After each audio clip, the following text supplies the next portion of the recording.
Okay. Take off the pause. So at any rate, what it said was the empiricists, even though they disagreed with Descartes and the other rationalists on a lot of points, in that day, the educated view was the one that they inherited from Descartes, not only amongst philosophers, but even amongst the scientists of the day, that what the mind is immediately acquainted with is not something at a distance, but its own ideas and sensations. So this is the other view. This is the view you and I have been exposed to. This is the view that contrasts with rationalism, called empiricism.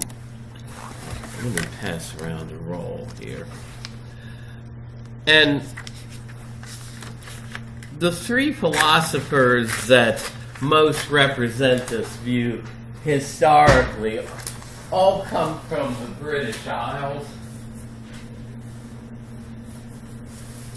John Locke was from England, George Berkeley was from Ireland, and Hume was from Scotland, all part of Great Britain. So we call them the British empiricists. And this is a definition, quick definition of empiricism, a philosophy that demands that all knowledge comes from experience. Experience of what our senses tell us about the external world, but also inner experiences too. An empiricist maintains that we can know something if we can justify it with respect to what we see, hear, smell, touch, or taste. So rather than downplay the importance of the input of the senses for knowledge, empiricism says this is the only real route to knowledge. And you might say, well, we'll see in a minute what their belief is about innate ideas. Now, this is a distinction that I'm not really going to spend much time on, but a basic empirical belief would be a belief from what your senses are immediately telling you, right? Like this person in the caption here, which is a telephone person. I remember, in the 70s, my brother and sister-in-law had just been married less than a year, and they had an apartment that was essentially the upstairs floor of an old house, and they were just getting set up. And they were both working. They said, so Vic, you had that day off. Can you wait for the telephone man, to come and hook up our phone? Then, we're talking about the mid-70s. Everybody had a landline, right? So, I opened the door, and here's this extremely attractive young female, dressed with the whole tool belt and everything, had and that was the telephone man, looking much like this person. And she went right up that pole out in the backyard and hooked everything up. So it was very, very competent. I guess I got a preview of where the world was heading. So basic empirical beliefs are the ones we immediately have from our senses. Seeing a red telephone is what causes in me the belief that there's a red telephone in front of me. My seeing the telephone, then, is something that I can advance as the reason, that justifies my belief that there's a telephone in front of me, that my senses tell me there is. Not just from what I see, but obviously I can reach out and touch it or hear it ring or whatsoever. Now, while we're not all that interested in these, there are inferential beliefs that are not about what we immediately perceive or can perceive, but are inferred from what we can experience empirically. These inferential empirical beliefs are not about what's directly observable, but they're inferred from what is directly observable. In other words, how do we know that brontosauruses once lived? Well, we have their fossilized bones, right? And we can put them back together again and see these are the bones of an absolutely huge animal. We have fossilized footprints. So these must be justified by reference to basic beliefs.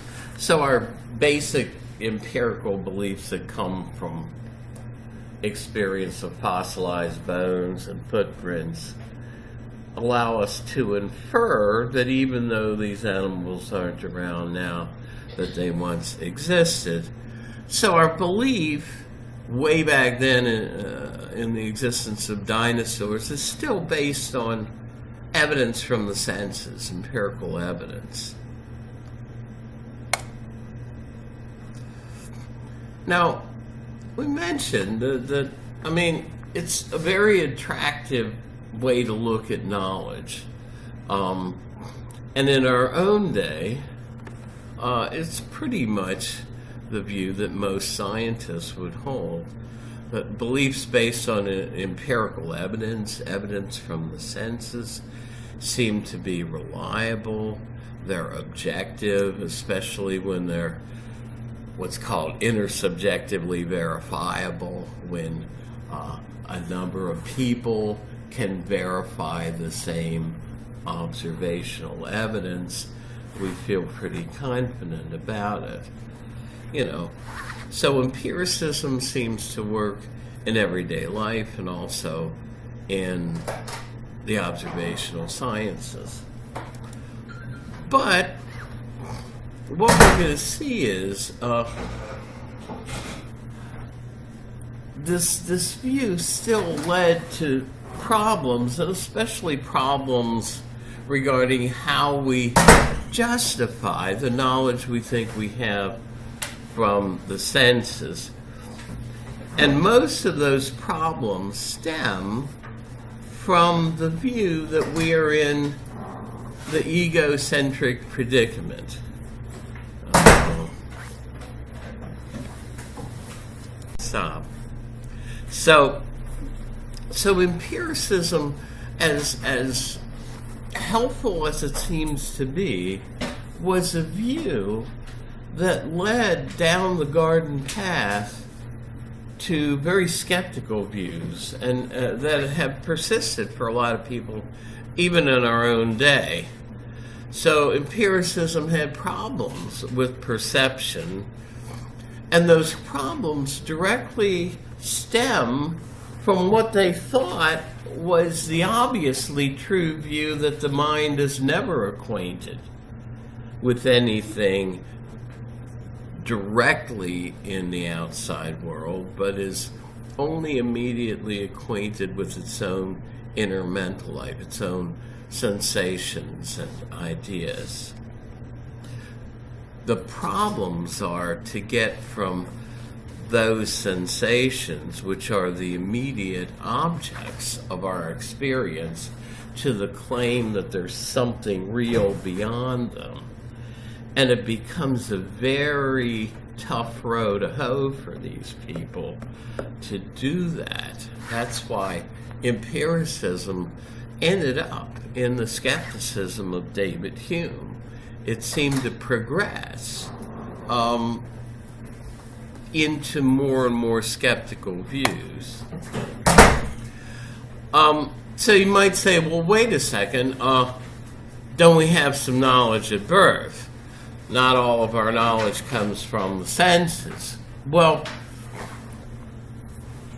Now, John Locke's famous book that really put empiricism on the map was called An Essay Concerning Human Understanding. And it isn't just that John Locke said, I don't think there are any innate ideas. But that one book is really divided into 4 books.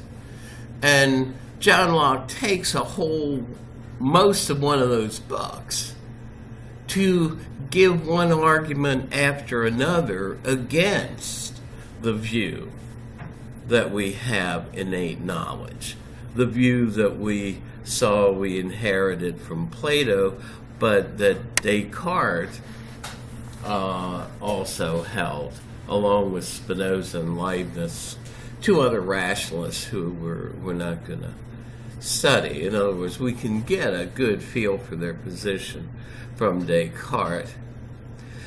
So Locke rejected and argued against the rationalist claim that we have knowledge at birth.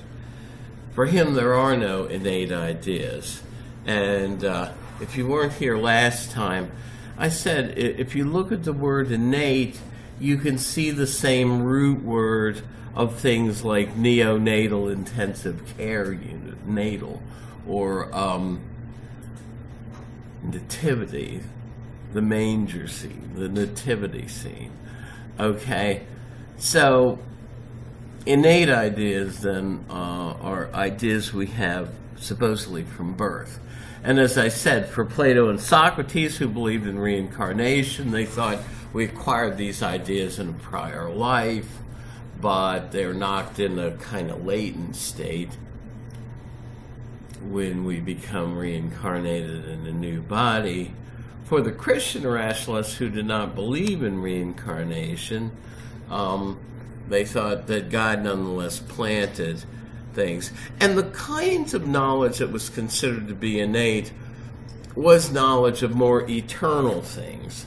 They weren't arguing that we came into this world knowing particular facts.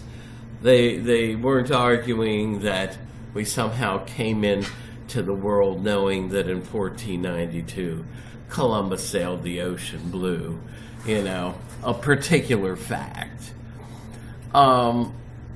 Because really for them, as well as for Plato, that's not even knowledge. That's only opinion. Now, what was argued to be innate were things like the eternal truths of mathematics and geometry and logic. Things like moral concepts, our concept of justice, of moral rightness, things like that. But for Locke, there isn't any innate knowledge. And I just skipped over some. When we're born, for John Locke, if you look at these whiteboards, which have been nicely cleaned off by people whose job it is to do that sort of thing,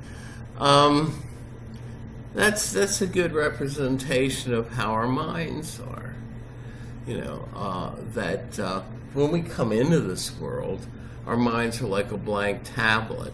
He uses the Latin word tabula rasa, a blank tablet or a blank slate at birth, right? And so it is experience after we're born that writes knowledge onto the tablet of our minds. We don't have any when we come into the world for Locke. Now, this gets a little technical, but one of the things we saw Socrates claim, when I pointed it out when we looked at the forms, was even to make an ordinary judgment like, here are 2 lines that are equal, but they're not perfectly equal. or two pieces of chalk right out of the box are equal in length because they're brand new, but they're not perfectly equal in length. Well, remember, for Socrates, in order to make an ordinary judgment like that, we had to already have known and experienced the form of perfect equality as an innate idea. Likewise, they thought ideas like infinity,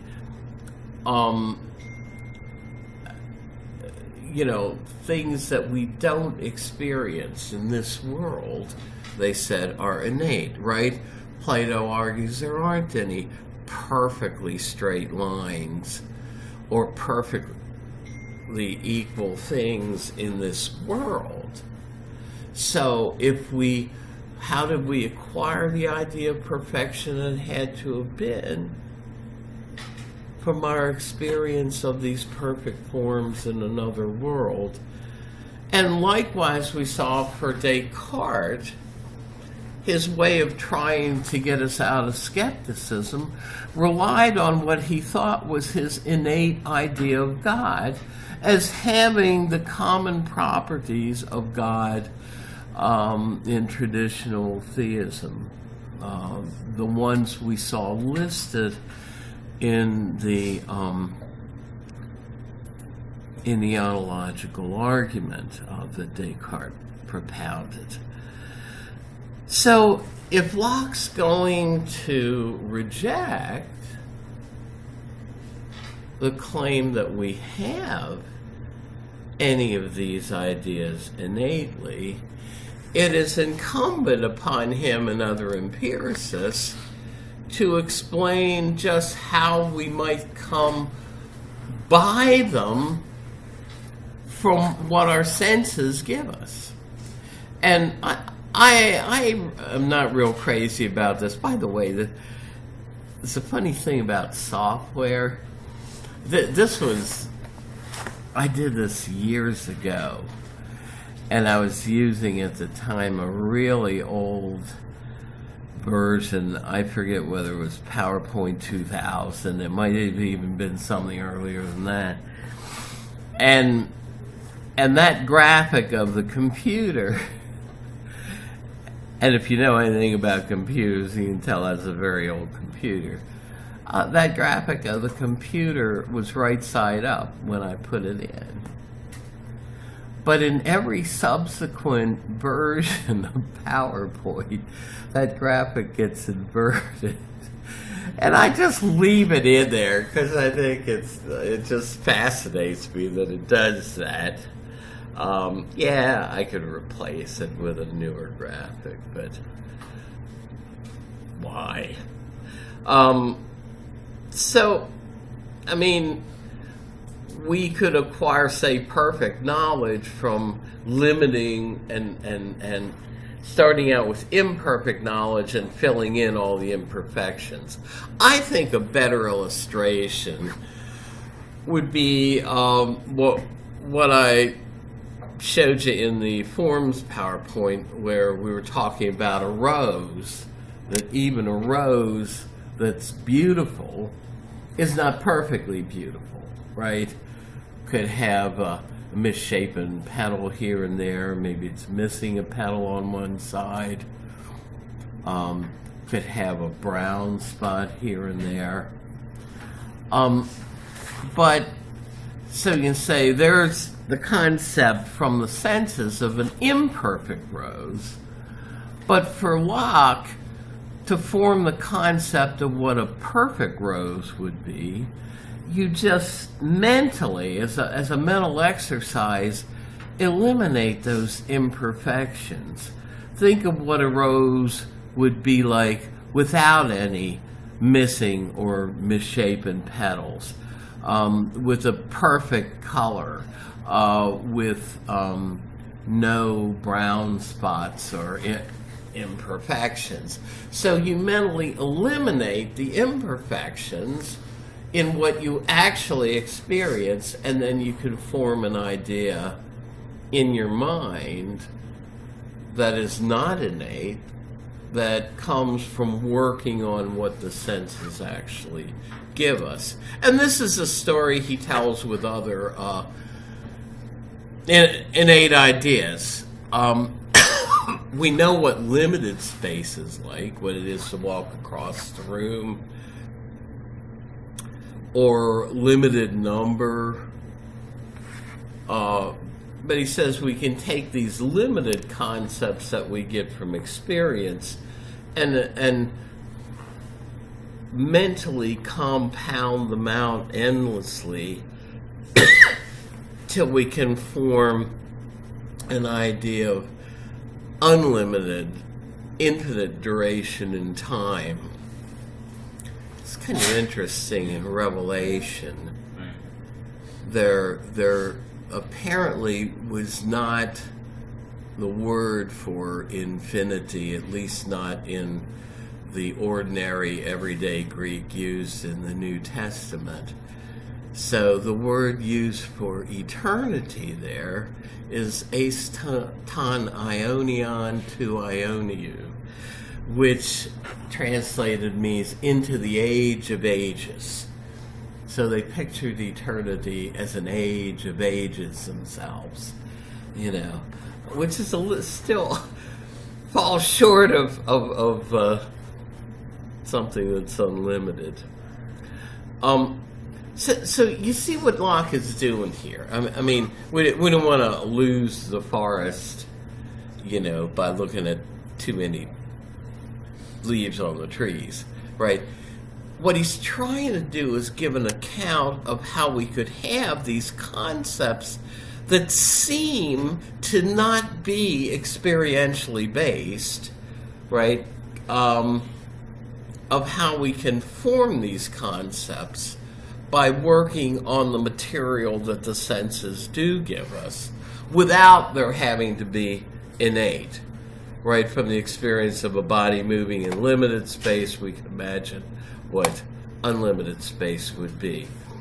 And remember, even Descartes says his idea of God is innate.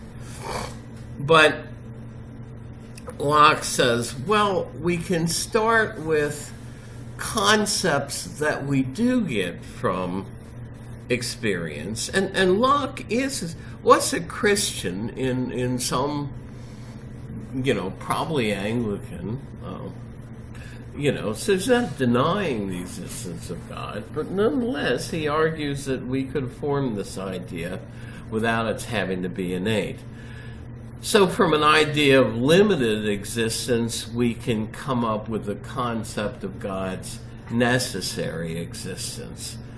From the idea of limited duration in time, we can extrapolate that idea out and think about the concept of unlimited duration in time, of eternity, that God is eternal.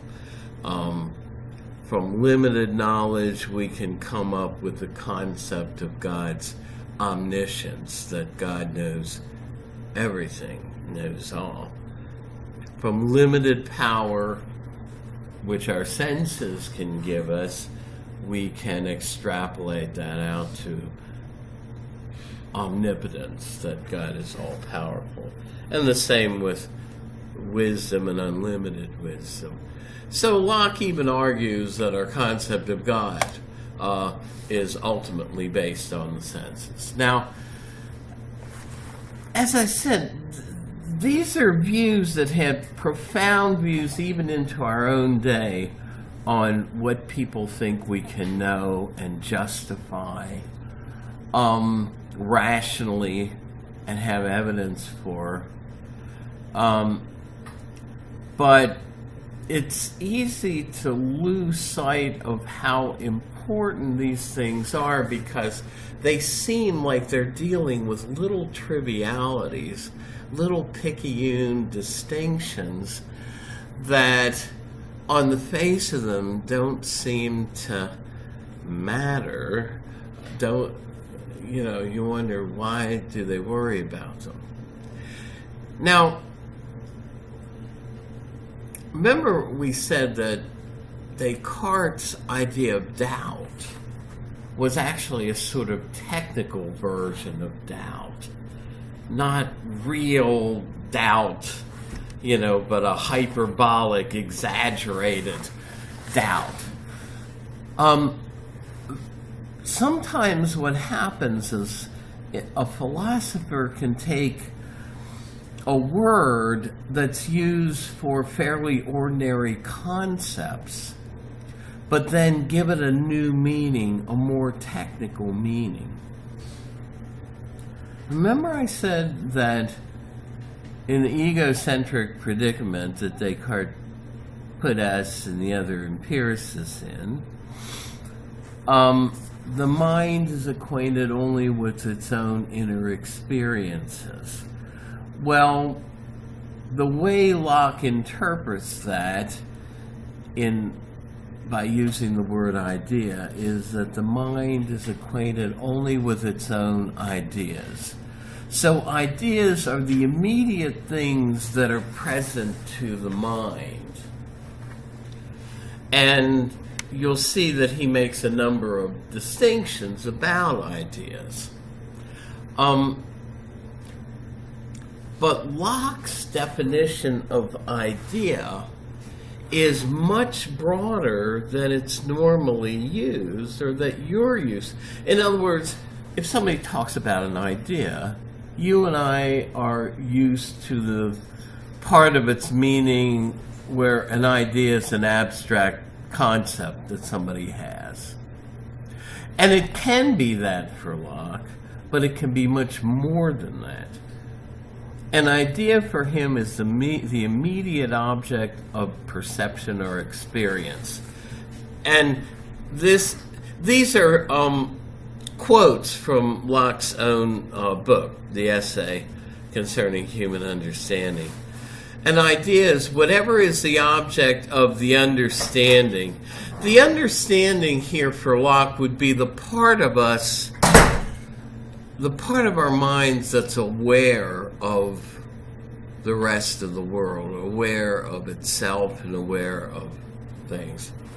So whatever is the object of the understanding when a man thinks, and here he means man in the generic sense. He also would include women. Or an idea is whatever it is which the mind can be employed about in thinking. The way I like to say it is Locke's term idea, it doesn't include everything but the kitchen sink. It includes everything the kitchen sink as well. Anything that we have an experience of, either internally or externally, is for Locke an idea. So you can see this is ideas as immediate objects of perception are, it's a technical use of the term. So an idea for Locke can be an abstract concept like 2 + 2 = 4, but say I'm walking out on a spring day and I smell the flowers. It could be the experience of smelling spring flowers or the sight of a bird flying. Ideas can also be internal. I wrecked a motorcycle when I was 17, racing Charles Jockle through San Martin Drive by Johns Hopkins, which is a very windy road. One of those stupid things you do when you're a teenager that comes back to haunt you later in your life, because while I can do that with this shoulder, I can only get this one up this far, partly because of that wreck. Well, what am I saying? I still get some pain in my shoulder. The pain I feel in my shoulder is also an idea, but it's an idea from within me. It feels a little warm in here. Or if I touch something, if I picked up a glass of cold liquid and my fingers felt cold, feelings of warmth, heat, and cold, those would be an idea. But ideas can also be images. A memory image, of what my first high school girlfriend looked like, or a memory image of my friend's horse, or my cat, right? Those also are ideas. So you can see ideas for Locke then are any kinds of thoughts or experiences. What he said is whatever the mind can be employed about in thinking. Whatever we can think of or experiences for Locke an idea. Now, he says we get them from two sources, internal and external. And again, you don't have to put all this stuff down, but the ones that come from the senses and involve qualities of things we perceive external to us, what he calls sensible qualities, those are ideas of sensation, and they're things like color perceptions, yellow and white, perceptions of heat and cold,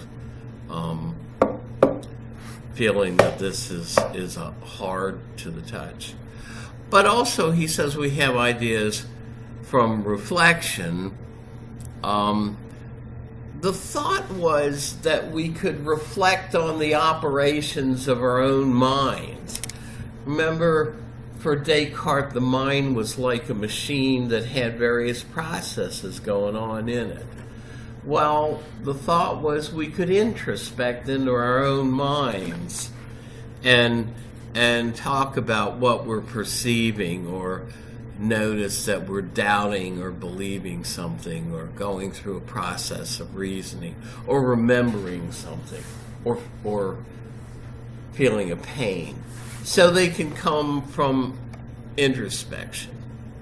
Now, and remember, you can print these out in outline mode like I did the Aristotle's Ethics PowerPoint and get all...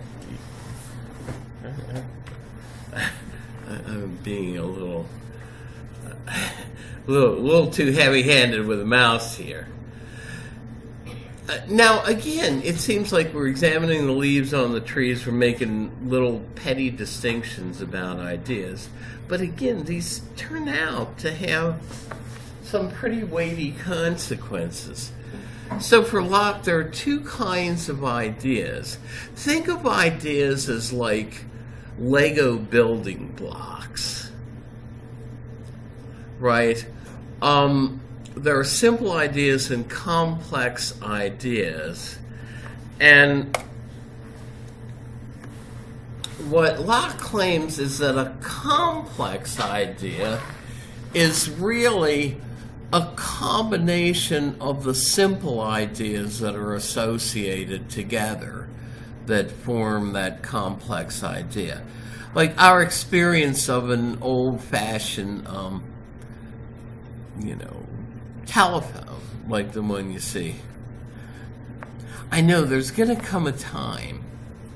Now, see, some of you still have a phone like this at home, or your grandparents have one. But if I'm around long enough, there's going to come a time when I'll flash a slide like this, and I'll start talking about the telephone, and somebody's going to raise their hand and say, telephone? I don't see any telephone. Where's the telephone in that slide? A telephone looks like the ones you got in your pocket. But think about my experience of an old-fashioned rotary phone, right? That's a complex idea, but going together to form that complex idea are the ideas I have of its various properties, right? Its red color. These would be simple ideas, right?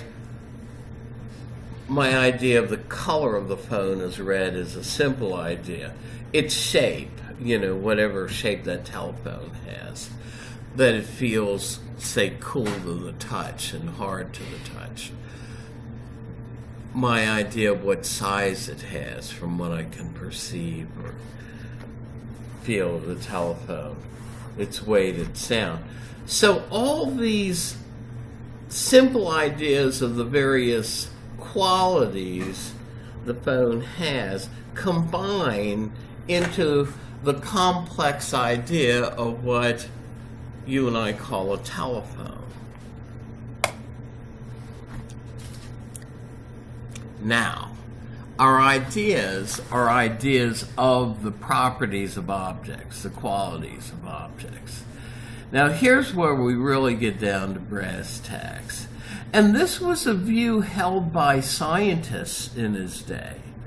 Newton and Boyle, it was called the corpuscular theory. But the thought was that there are two types of properties that are associated with the objects you and I experience with our senses. But we'll see that for Locke, and even for some of the scientists of his day, what were called secondary qualities or properties aren't even in objects. Ordinary people think they are in objects, but the claim of these people was an educated person knows that they aren't. So, what are primary qualities and secondary qualities? Well, as I said, the secondary properties for Locke are subjective and in us, but they're caused by the primary properties in objects. We'll get to primary properties in a minute. They're things like extension in space, hardness, motion in space, number, but and Locke also knew something about the atomic theory, and he knew that the motion of molecules can produce in us experiences that we interpret as experiences of experiencing color or taste or smells. You know, the primary properties in these molecules can cause these in us. So for him, these are produced or caused by the primary qualities, but they're not really in things. They're created by and dependent on our minds. These are mind dependent. And they include things like colors, tastes, smells, usually things that have to do with only one sense. A feeling of hardness is a primary, not a secondary property for Locke. And I can feel this and tell it's hard, even in the dark, and then I don't want to run into it. But I can also visually look at it and tell that this is not going to be a soft object, right? Smells, feelings of heat and cold, sounds. So Locke provides various arguments to try to convince us that these are subjective. Let's talk about colors first before we get to feelings of heat and cold. My dad, who is no longer with us, was colorblind. Colorblind in the literal sense that he could not see many colors that most other people can see. And that's one of the things they test you for when you go to get a driver's license in this state. Are you colorblind? You know. Now, you say, well, how did your dad know whether the light was red or green? How did he know? Well, he could tell which one was lit up, even if he couldn't perceive the color. And what is it? I mean, they're always in the same order, right? Amber's always in the center. I think green down the bottom, red on top. So he could tell which light was lit. But presumably, the subjective experience, I'm not colorblind in the literal sense of the word, not in the abstract. Presumably, his experience and mine were different when we pulled up to a red light, because he couldn't see the colors that I could. This, by the way, worked against us when I was growing up, because my dad was the principal breadwinner, even though my mom also worked part-time.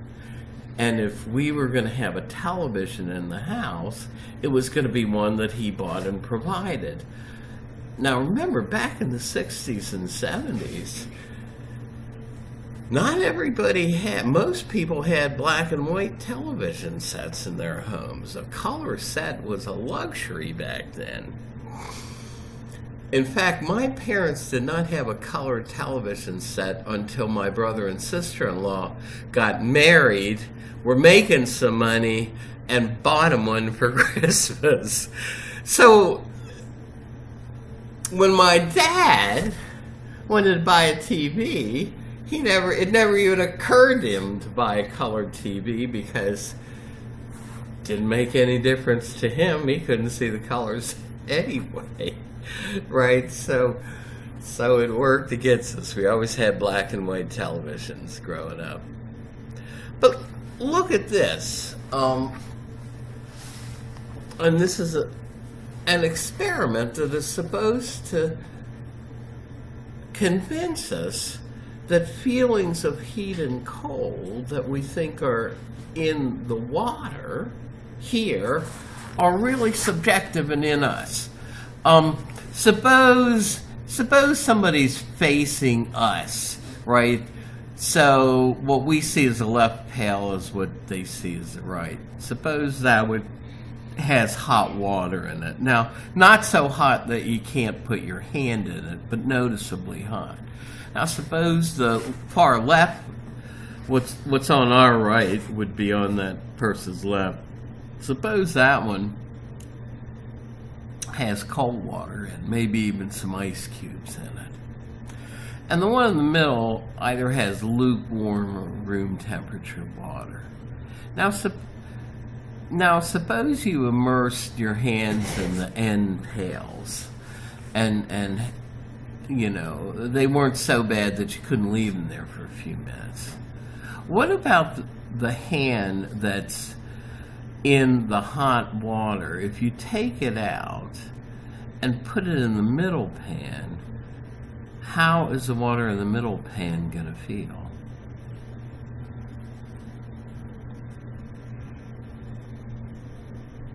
Think about it. It's just been in hot water. It's actually going to feel cool or cold, right? To that hand. But now, what about the hand in the ice water?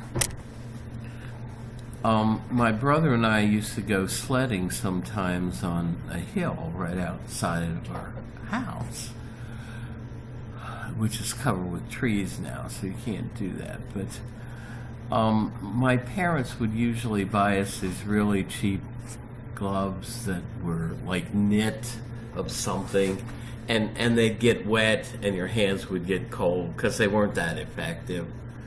And so if we'd been out there sledding and you had snow and stuff on your hands, when our parents would call us in for dinner, usually I just wash up. We had separate cold and hot spigots, and the easiest one to reach was the cold. So I'd turn on the cold and wash up, but the cold water, because my hands were so cold from having been out there sledding, felt lukewarm, right?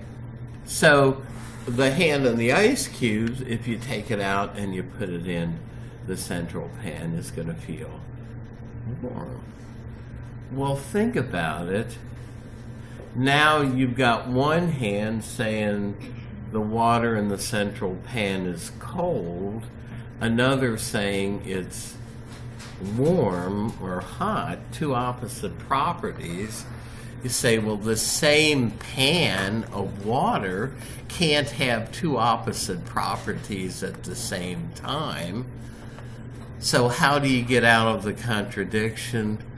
By admitting that heat and cold are not really in the water as properties, but are subjective and in us as we experience them.